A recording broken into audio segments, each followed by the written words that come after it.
দিদিয়াকে pocket মারি দিত।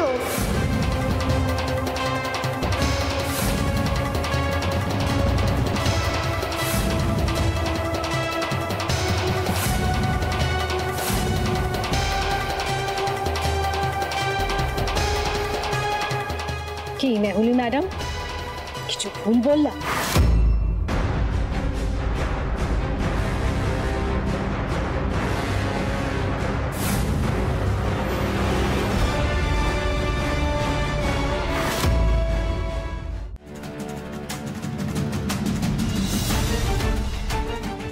মেহুলি,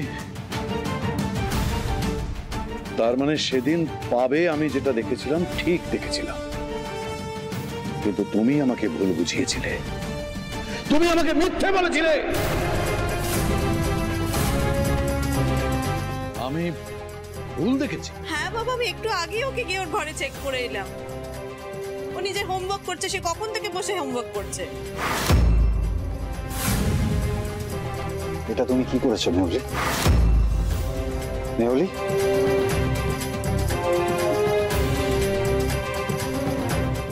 মিথ্যে বলছে ও মিথ্যে বলছে, ও মিথ্যে বলছে, মিথ্যে কথা বলছে। ঋষি, ঋষি তুমি তো চেনো আমাকে, ওই ওই ওই ওই বস্তি মহিলাটা মিথ্যা কথা বলছে। আমি কি করে জানবো বলো? সানির মাকে তো আমি এত ভালো করে চিনি, আমি সানি যে এত খারাপ ছেলে আমি কি করে জানবো? বাবা, কোন বাবা মা নিজের ছেলে মেয়েকে কিভাবে মানুষ করে আমি কি করে জানবো?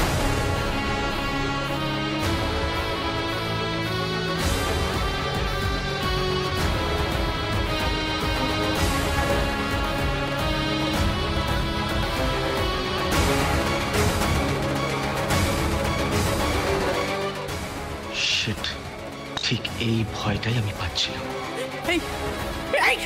বস্তি মহিলা এখন নিজেকে প্রমাণ না করতে পেরে সমস্ত দোষ আমার ঘাড়ে চাপাচ্ছ তুমি। হ্যাঁ, সমস্ত দোষ আমার ঘাড়ে চাপাচ্ছ। আলমুদের কথা কোনো গ্যারান্টি আছে নাকি? সেদিন ওই পিকুকে বাড়িতে নিয়ে এসে প্রুফ চাইছে আমার এগেইনস্টে, কোনো প্রুফ দিতে পারেনি। আমার সিসকে তুমি এভাবে হ্যারাস করতে পারো না। তাই নাকি? তোমার সিস কিছুই জানে না বলছো? বেশ, তুই বলতো ছোট, তুই কাল রাতে ঝিলিকের ঘরে কি করছিস?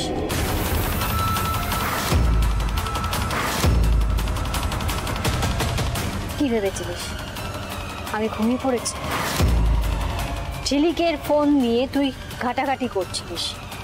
ঝিলিকের ফোনে যা যা প্রমাণ ছিল তুই সেটা মুছে দিয়েছিলিস।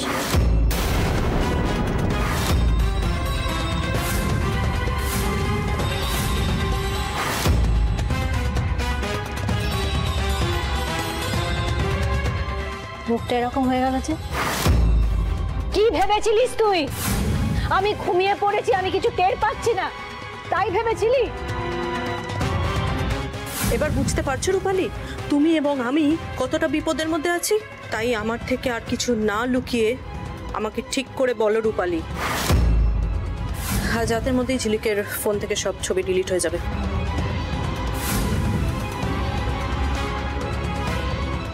এই এই কি ফালতু কথা বলছো? হ্যাঁ, কি ফালতু কথা বলছো? বাবা বাবা সম্পূর্ণ মিথ্যা কথা বলছে। আপনি ঋষি, ঋষি তুমি কিছু বলছো না কেন? তুমি তো আমি তোমাকে শেষ করে দেবো। আমি তোমাকে পরে শেষ করবি, আগে সত্যি না মিথ্যে সেটা প্রমাণ কর। কর না, এক্ষুনি সানির মাকে একটা ফোন কর।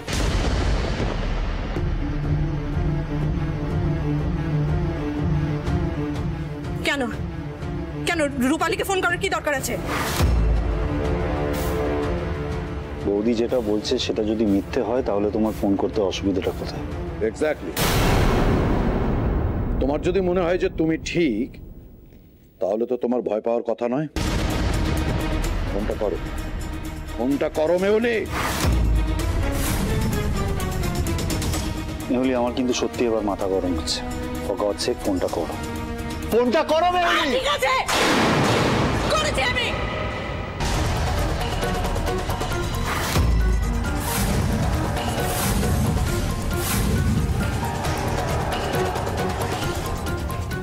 করেছি আমি।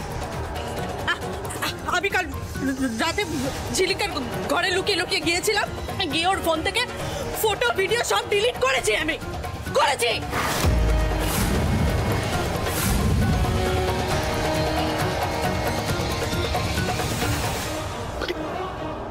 কি করে করলে এটা?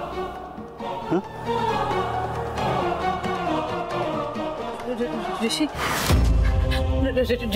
ঋষি বিশ্বাস করো, বিশ্বাস করো, আমি তোমাদের সবাইকে বলছি, আমি খুব ভয় পেয়ে গেছি ঋষি, আমি ভয় পেয়ে গেছিলাম ঋষি। রূপালী না আমাকে বারবার ফোন করছিল, ফোন করে থ্রেট দিচ্ছিল যে আমাদের গোটা পরিবারটাকে নষ্ট করতে।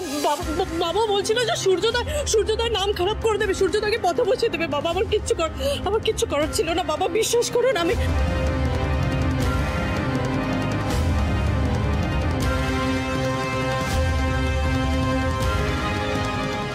শুধু আমাদের পরিবারটাকে বাঁচাতে চেয়েছিলাম। আমি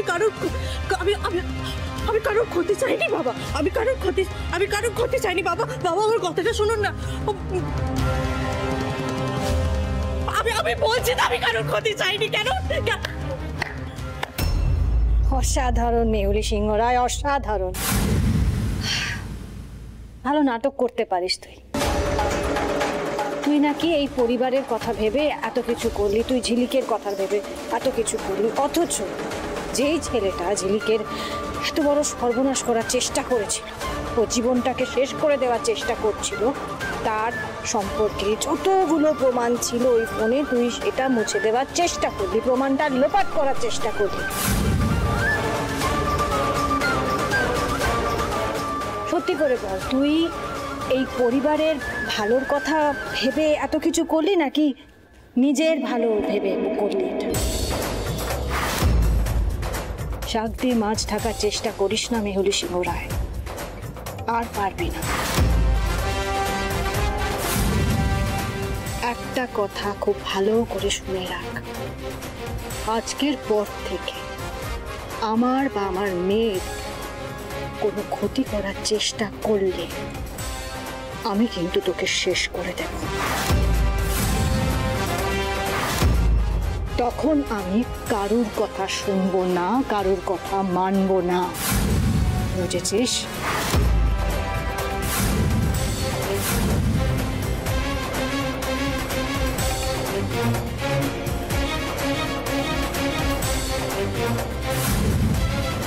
ঝিলিক, আমার সাথে এসো।